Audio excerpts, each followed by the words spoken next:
Sabe, é sempre assim, desde o início, a história se repete. Estou aqui trabalhando, porque viemos neste mundo para trabalhar. Jesus disse, meu pai trabalha até hoje e eu trabalho também. A história se repete, sabia? A história se repete em cada um de nós, em cada uma das pessoas. Desde o Adão, desde o início, a história está se repetindo. Adão não é o único culpado por ter acreditado na mentira de Satanás. Adão não foi. O pecado de Adão não foi desobediência. O pecado de Adão foi incredulidade, que depois vai gerar desobediência, desencadeia aí uma série de outras coisas. Mas o pecado, a princípio dele, não foi desobediência como nós aprendemos, mas sim, ele acreditou na incredulidade, porque a serpente, quando veio, a primeira encarnação ali, ele disse o seguinte, olha, eu estou vendo que você não come das árvores. O primeiro passo, você vê que Deus está falando, Deus orientou Adão e Eva sobre a alimentação. O nutricionista, não é? Ele estava muito preocupado, e até o dia de hoje, falou assim, ó, vocês podem comer de tudo aqui, mas do fruto dessa árvore vocês não podem comer. Ou seja, ele está falando de alimentação, o quão importante é para a nossa saúde. Mas esse é um outro assunto. E aí, Adão e Eva caem na incredulidade, porque quando Satanás vem e fala assim, não estou vendo que vocês não comem, é porque Deus disse que se a gente comer dali, a gente não pode. Então, não é porque Deus disse. Tem gente que fala assim, eu não faço tal coisa por causa da minha religião. Eu não traio porque eu sou casado. Eu não roubo porque eu vou preso. Não, eu não vou roubar. Não é porque eu vou ser preso que eu vou roubar. Não, são meus valores. Então, Deus disse que não é porque Deus disse. Eu ouvi e entendi agora. Realmente, eu entendi que não é uma obrigação, você entende? Não é um peso. Não é uma toda hora eu estou olhando aquela árvore, não, eu não posso. Se eles tivessem feito isso, eu falei assim, ok, não, Deus, eu não posso. Todas as coisas me são lícitas, mas nem tudo me convém. Você pode fazer o que você quiser, mas não convém. Então é nesse ponto, não é porque Deus mandou, a minha religião não permite isso. E aí a pessoa pratica, ele está debaixo de um jugo. Não, eu não vou porque é minha religião, é porque é meu valor. É porque são valores interiores já firmados, enraizados. Então ele vai e diz, Satanás diz assim, olha, não é bem assim como Deus falou.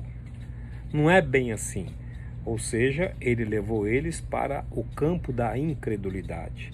2 Coríntios 4,4 diz o seguinte, o Deus deste século, Satanás, cegou o entendimento dos incrédulos, para que não se lhes resplandeça a luz do Evangelho de Cristo. Ou seja, ele está lidando com crente. O oposto de incrédulo, quem que é? É crente, não é ímpio. Ímpio, um dia eu fui ímpio. Hoje eu sou crente e em algumas situações da minha vida eu me torno incrente, ou descrente, ou incrédulo. Então ele está se referindo a nós. Satanás vem para tirar a nossa credibilidade, a nossa credulidade em relação a algo que Deus nos orientou. E aí você encontra Tomé. A Bíblia chama ele de incrédulo, não é? E Tomé, quem era? Um apóstolo. E ele foi incrédulo em relação àquilo que Jesus havia ensinado durante 3 anos e meio a eles. E assim acontece comigo e com você. A incredulidade bate sempre à nossa porta. Cabe a gente resistir à incredulidade e ela fugirá de você. E aí Adão e Eva foram traídos na incredulidade. Eles caíram no pecado da incredulidade, que é muito sério. E é uma coisa que dá em crente.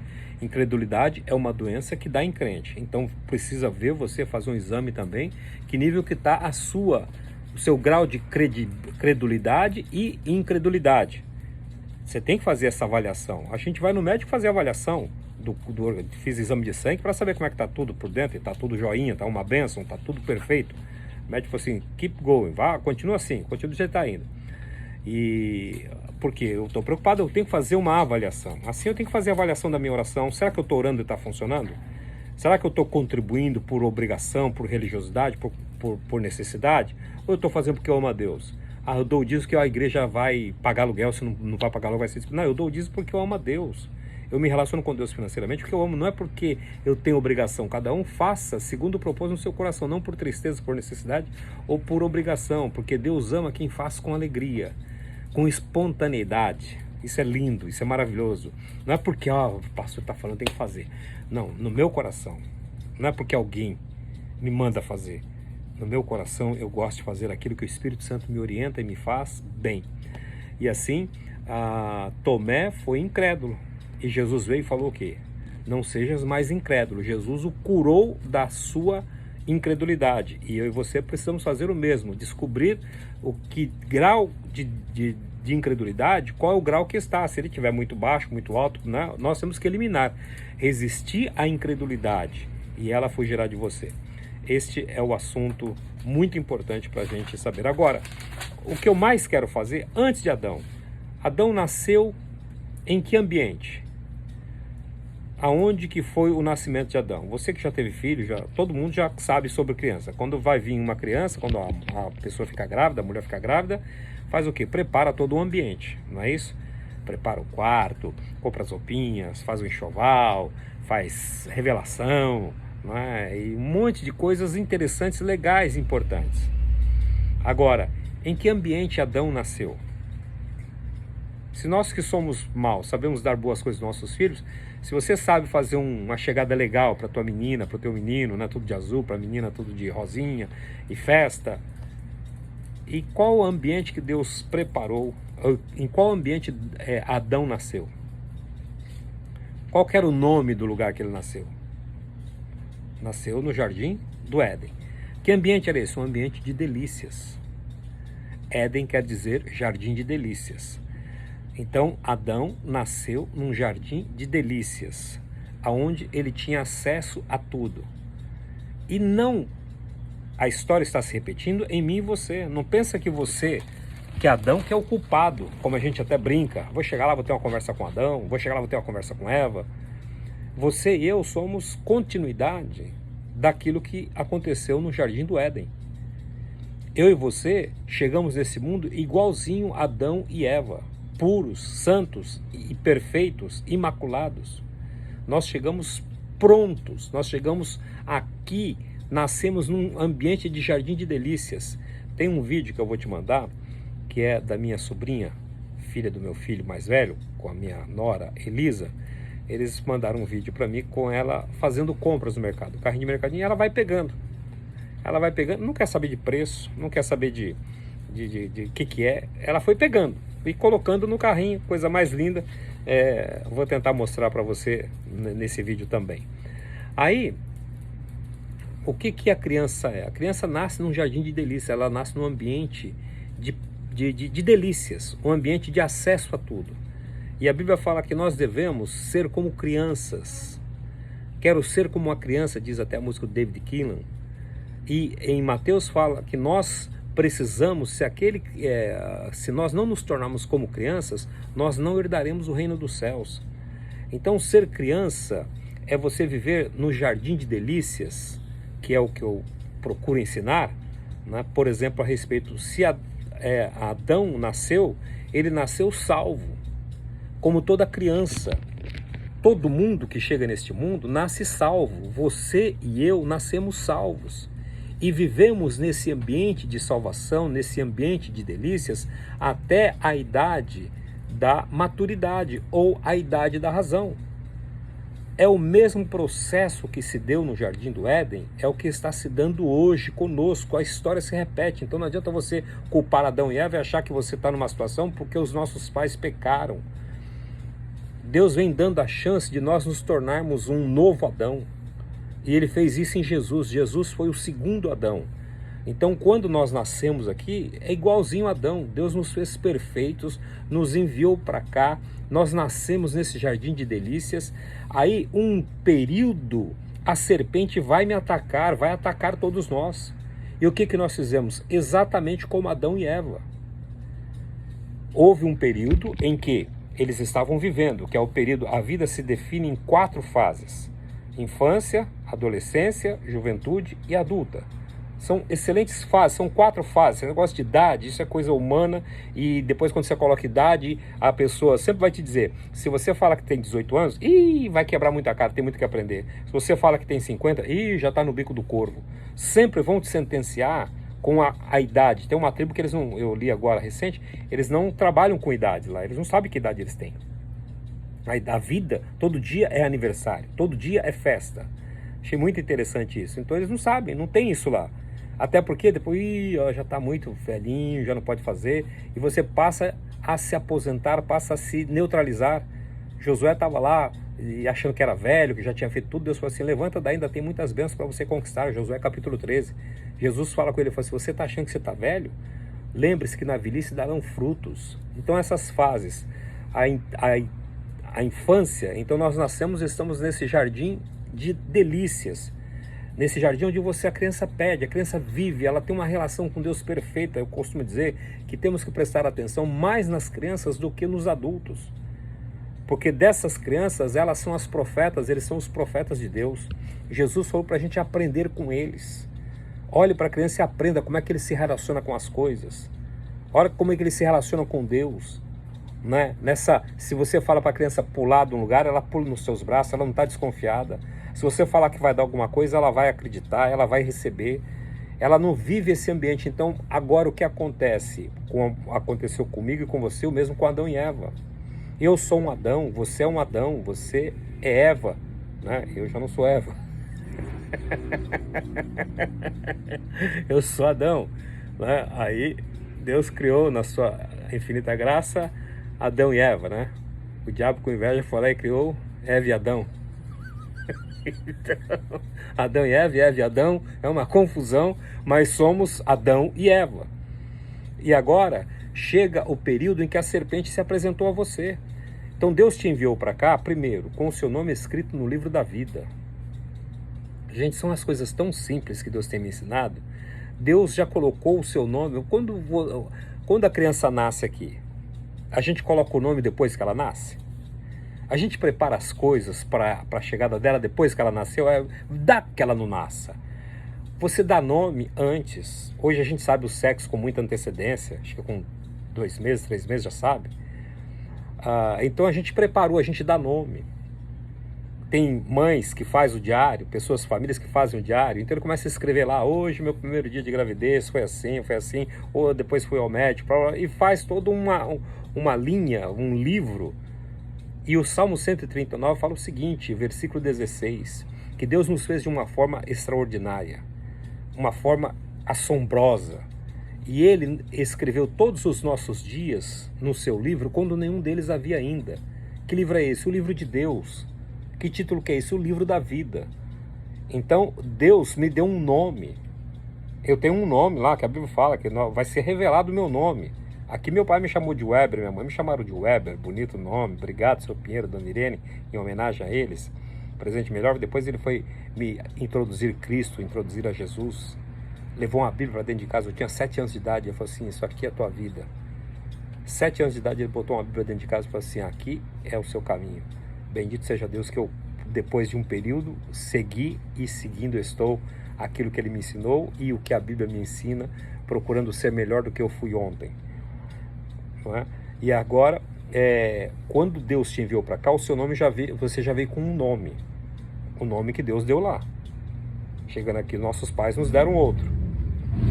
Deus colocou o seu nome no livro da vida. Então você nasceu salvo. Uma criança, quando morre, para onde ela vai? Todo mundo é certo em dizer: vai para o céu, vira um anjinho. E é fato, é verdade. Ela vai para o céu, porque da criança pertence o reino dos céus. Deixai vir a mim os pequeninos, porque dos tais é o reino dos céus. Então, se houve um fato trágico, essa criança vir a falecer, ela é recebida nos céus. Então ela veio salva para cá. Então ela nasceu salva. Sim, nasceu salva. Todo mundo nasce salvo. O pior pecador que vai se tornar depois. Quando Davi fala: em pecado me concebeu minha mãe, o Salmo 51, E as pessoas falam que ele está falando de Adão e Eva, então assim, eu já nasci em pecado. Não, senhor. Não, senhor, nós não nascemos em pecado, porque senão, com um mês de vida, eu já teria que estar confessando meus pecados. Como que eu iria confessar se eu nem sei falar ainda? Então, quando Davi fala no Salmo 51, que em pecado eu fui concebido, aí as pessoas falam, ele está falando da natureza adâmica de Adão e Eva. Não, ele está dizendo que ele é fruto de uma relação que não estava pronta. O pai dele e a mãe dele possivelmente namoravam somente, tiveram relação, e daí surgiu Davi. Tanto é que ele não é reconhecido pelos seus irmãos. Ou seja, ele vem de um relacionamento, ou possivelmente ele tenha ficado viúvo, Jessé tenha ficado viúvo, até a história diz um pouco isso, comentários, e então ele arrumou uma namorada, começou com essa namorada e acabou tendo uma relação fora do casamento, e aí Davi engravidou, a mulher engravidou, a mãe de Davi. Então aí vem esse fato, ele é nascido, ok, ele revela, fala assim, olha, isso me custou muito porque eu nasci fruto de um relacionamento que não estava nas leis humanas, não estava de acordo. Então ele traz essa fala no Salmo 51 e ele faz essa oração. Até de quebra de maldição, ok, tá, eu fui gerado de qualquer jeito lá, mas não vou ser um bastardo. Eu fui gerado lá, então eu vou ser bandido, sou revoltado. Falei, não vou ser revoltado, e foi ser o rei de Israel, foi ser o homem segundo o coração de Deus. E aí, toda criança nasce com o nome escrito no livro da vida. Hitler foi escrito o nome dele no livro da vida. Qualquer um que chegou a este mundo e já partiu, seja ele poderoso ou não, ele veio com o nome escrito no livro da vida. Agora, o que é preciso fazer? Quando a gente, veja bem, a idade da inocência, que a gente vai aí, pode ser 6 anos, 7, 8, tem uma idade da inocência. Então, nesse período, Satanás vem e se apresentou a mim, a você, como se apresentou a Adão e Eva. E como a gente não foi preparado, não foi ensinado, não foi assim, olha, pegar hoje, esse que eu estou ensinando para você, é a gente transformar isso em historinha bíblica, mostrar para a criança quem ela é. A gente não faz isso, a criança não sabe quem ela é. E sabe, olha, vai acontecer isso, vai chegar um dia que o mal vai vir e você vai ter que escolher, né? A gente até sabe, mas sem muito entendimento, sem muita convicção, como hoje eu estou tentando passar isso para as pessoas. Aí, o período da inocência é atacada pela serpente. O período da inocência é atacado pela serpente. E aí, o que acontece? Eu me torno incrédulo, porque Satanás vem falando, não, você nasceu com seu nome escrito no livro da vida, olha, tá bom, mas para você vai ter que fazer isso, para você ser salvo, não é simplesmente isso. Então ele começa a colocar dúvidas no meu interior, começa a colocar dúvidas na minha mente, começa a colocar dúvidas, e nós acreditamos nas mentiras de Satanás e saímos desse jardim de delícias, nos afastamos dele exatamente como Adão e Eva. Aí a gente começa a se sentir envergonhado, culpado, começa a se esconder, começa a fugir, e o pior de tudo é isso. Quando a gente erra, nós tentamos nos esconder. É natureza até da criança, e a gente continua grande assim, tentando esconder, e depois quando não foi, Deus continua a busca, Deus esperando ali, foi assim, acho que eles vão... Você já parou para pensar? Se Adão e Eva tivessem confessado o pecado deles? Outra revelação, Adão e Eva não confessaram o pecado deles a Deus. Você me prova? Ao contrário? Gostaria de ajuda se eu estiver errado. Adão e Eva nunca confessaram o pecado deles a Deus. Eles foram perdoados, mas pela misericórdia, não foi pela graça. Eles fugiram da presença de Deus, foram se esconder. Aí começou o primeiro estilista, né? Achou que já podia fazer uma roupa para ele, fez uma roupa horrível. Foi lá, catou uma folha de bananeira, uma folha de árvore. Aí Deus chamando eles, Deus foi dando oportunidade, né? Isso não acontece assim de um minuto na sequência, Deus foi, e eles continuavam fugindo, foram preparando, foram se escondendo. Aí, quando chegou encurralado, Deus procurou eles pelo mundo inteiro, pelo jardim de delícias inteirinho. Onde está você? E todos os dias Deus estava procurando. É isso que Deus fez. Quantos anos você fugiu de Jesus? Eu fui me encontrar, eu fui entregar minha vida para Jesus aos 18 anos de idade. Durante 10, 12, eu fiquei correndo o risco de ter morrido e ido para o inferno, longe de Deus. Então Deus procurando, e Adão e Eva no mundo inteiro se escondendo. Hoje nós vamos esconder lá. Hoje nós vamos, lá vai dar. E até encontravam lá alguma coisa, mas já estavam desgastados, até que não teve mais chance. Não tiveram onde mais se esconder, depois de terem se escondido do mundo inteiro, nos lugares do mundo inteiro. Agora Deus encontra-os acolhidos. E ele faz a pergunta: Adão, você comeu, meu filho, aquela árvore? Ao invés de ele falar, sim, senhor, eu comi, não. O que ele fez? Já começou a terceirizar a culpa dele. São duas coisas, terceirizar e responsabilizar. Então, primeiro ele terceirizou. O que ele disse? A mulher que o senhor me deu. Ela que é culpada, tá? Eu tô aqui. Então ele já foi terceirizar. Existe um grave erro dentro das igrejas hoje evangélicas e diante do povo de Deus, que a gente não tem um horário de confissão de pecado. Nós não nos relacionamentos humanos, eu não vejo as pessoas mais confessando os seus pecados. Nos cultos tem oração de prosperidade, tem oração de tudo, mas não tem oração de contrição, daquela de você ajoelhar-se e confessar o seu pecado. Estou falando de igreja. E você, quando foi a última vez que você se ajoelhou e orou de joelhos e soluçou, tendo comunhão com Deus? Se tem feito, glória a Deus. Se não tem feito, é para você avaliar. Como é que estão os teus joelhos? Um dia meu filho, aqui eu uso muita bermuda, um dia meu filho, nossa pai, seus joelhos, assim, e eu me assustei, eu falei assim, é de orar. E é fato, porque às vezes em qualquer canto eu estou indo orar de joelhos, não estou dizendo que eu estou contando com isso alguma vantagem, mas estou citando um exemplo que nós perdemos o hábito de orarmos de joelhos. A primeira coisa que fazemos quando devemos chegar diante de Cristo é de joelhos. É de joelhos que nós nos colocamos em pé. De joelhos significa o quê? Eu estou me rendendo. Quando eu dobro os meus joelhos, eu estou me rendendo. Meus cachorrinhos, aqui ó, vou mostrar aqui ó. Ela vai mostrar a barriguinha. Deixa eu ver, olha lá, mostrar uma barriguinha. Sabe o que ela está dizendo para mim? Ela está dizendo assim, eu te amo, e eu te perdoo, estou desarmada. Estou desarmada. É que vem todo mundo agora. Mas você viu, quando o animal faz isso, o cachorro tem muitas características de Deus, ele está dizendo assim, olha, eu estou confiando em você, eu confio totalmente em você e eu te amo. Essa é a primeira reação quando eles me veem. É isso que eles estão dizendo. Então, o meu relacionamento, quando eu dobro os meus joelhos, eu estou me rendendo. Eu estou dizendo, Senhor, eu me rendo. Eu estou me rendendo aos teus pés. Eu estou me rendendo, Senhor. E aí ele diz, ele vem e nos coloca de pé. Mas cadê os cultos que a gente faz essa oração de confissão? Não tem mais. E isso está acumulando. Porque o diabo vai fazendo a gente pecar, e aquilo vai acumulando até que um dia chega a cobrança. Satanás vai falar assim, olha, aquele homem lá está pecando já há muito tempo, ele nem tem pedido perdão, é hora de você fazer justiça como você fez comigo. E aí então Satanás é liberado. Por quê? Por falta de confissão do pecado. E deixar o pecado. E de constrangimento. Não, foi mal, parece que a gente achou diante de Deus, foi mal. Enfim, aí Adão terceirizou o pecado dele. Olha, eu pequei porque o fulano me fez pecar. Eu saí da igreja porque tinha uma fulana lá, um fulano, aí eu saí da igreja.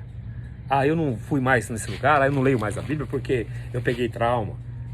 Para com isso. Olhe para a Bíblia, fala para a gente examinar-se a nós mesmos. Examine-se, pois, o homem a si mesmo. Coma do pão e beba do cálice. Não está dizendo, você examinou, confessou o teu pecado e prometeu a Deus que vai viver aquilo fora da tua vida? Então você pode participar e se fortalecer na força do Senhor. Segunda coisa, depois ele terceiriza a responsabilidade. Primeiro ele terceirizou a culpa, que foi Eva. Agora ele vai terceirizar, o Senhor que me deu. É como se Deus me desse um carro, é como se Deus me desse dinheiro, aí eu pego esse dinheiro e não vou mais na igreja. Deus me dá uma propriedade, eu pego essa propriedade, começo a viver nela, esqueço de Deus. Aí depois fala, o Senhor me deu o dinheiro, você quer o quê? Deus me deu, mas não precisa eu ir longe dele. Deus me deu, não precisa você ficar ter essa atitude. Ele fala, porque quem mandou o Senhor me dar dinheiro? Quem mandou o Senhor me fazer eu nascer? Não, já que eu nasci, eu vou cumprir meu papel. Então, ele nasceu com o nome dele escrito no livro da vida e nasceu também com o nome escrito no livro dos ricos.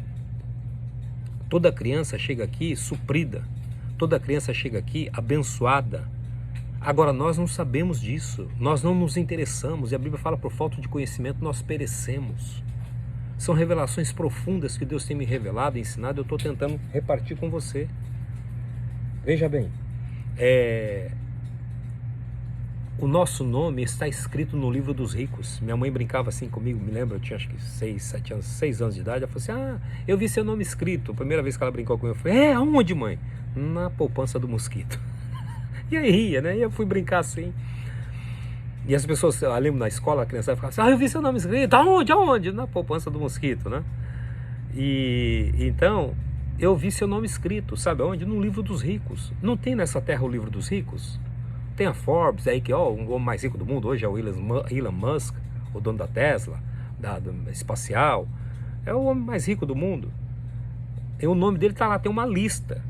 E no mundo espiritual também tem uma lista. Deus nos enviou para cá suprido. Nós estamos supridos. Eu vos abençoarei com todas as sortes de bênçãos espirituais nas regiões celestiais. Agora, eu tenho essa conexão, eu tenho que validar. Então vou falar agora sobre validar, que é as duas coisas que acontecem. Então o seu nome, você tem... Jesus quando nasceu, qual foi o presente que os reis magos levaram a ele? Ouro. 3 elementos, um deles foi o ouro. Ouro, símbolo da riqueza divina, símbolo da provisão de Deus, símbolo daquilo que Ele nos deu. Nascemos nesse ambiente de riqueza, nesse ambiente de prosperidade, nesse ambiente de fartura, nesse ambiente de abundância. A nossa bênção é recalcada, sacudida e transbordante, é uma ação contínua. E agora, quando vem a idade da razão, Satanás vem e fala o seguinte, olha, não é bem assim não, se você não trabalhar, se você não levantar cedo, se você não penosamente se endividar, fazer contas. Deus nasceu, quando a gente nasceu, Deus falou assim para nós, falou assim, Weber, você vai emprestar, mas não vai pedir emprestado. Aí a gente entra num sistema, depois que a gente é atacado, a nossa incredulidade é aguçada, Satanás lança a incredulidade e a gente cai nessa armadilha, aí então a gente começa a duvidar. Será que eu estou salvo mesmo? Será que eu sou rico mesmo? Né? Que nada, aí assumimos a pobreza, assumimos o espírito da miséria, da pobreza, do homeless, como eu digo aqui na América, né? Aqui é o espírito de homeless, o homeless abraça o brasileiro aqui. Aí no Brasil é o espírito do andarilho, que aqui o homeless seria o andarilho aí. O mendigo. Deus me chamou para gerar riqueza e não pobreza. Deus te chamou você para gerar, ou você gera riqueza ou você gera pobreza. E agora o que acontece? Quando somos atacados na idade da inocência, então agora eu tenho conhecimento. O que eu fiz? O meu nome continua lá no livro da vida. O meu nome está escrito lá. O nome de todo mundo vai estar escrito até o juízo final. Haverão 2 ressurreições. A primeira ressurreição é os que morreram em Cristo Jesus.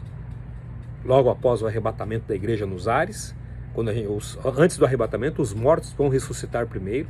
Você imagina cemitérios abrindo túmulos, buracos na terra e pessoas saindo de dentro desses buracos, como aconteceu na ressurreição de Jesus, quando muitos ressuscitaram. O pessoal vai estar lá em casa, de repente você bate na porta, ô mãe, meu filho, faz 20 anos que eu enterrei você. Pois é, eu estou aqui. Então você imagina a ressurreição em massa que vai acontecer nesse mundo todo, todas as pessoas que morreram em Cristo, ou seja, que morreram com seus nomes validados. Vou entrar nesse assunto já já. Mas a segunda ressurreição vai ser aquela que o anjo vai dizer, risque o nome deles do livro da vida. Ou seja, depois que a pessoa partiu desse mundo sem ter aceitado a Cristo como Senhor e Salvador, depois que ela entrou na idade do conhecimento do bem e do mal, então se ela continuou na incredulidade, infelizmente ela morreu e foi para o inferno. E lá depois será riscada. Ou seja, se vai riscar é porque estava lá. Então Deus não risca o nosso nome. Nós é que vamos riscar.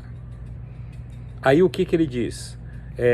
Coloquei o seu nome no livro da vida, agora eu entendi. Aos 18 anos de idade, eu entendi. Eu tinha conhecido a Bíblia, meu pai me levou, tinha 7 anos, ia para a igreja. Aos 18 eu fui entender que eu precisava confessar. Eu estava de férias no mês de janeiro em Ipatinga, Minas Gerais. E aí o que acontece?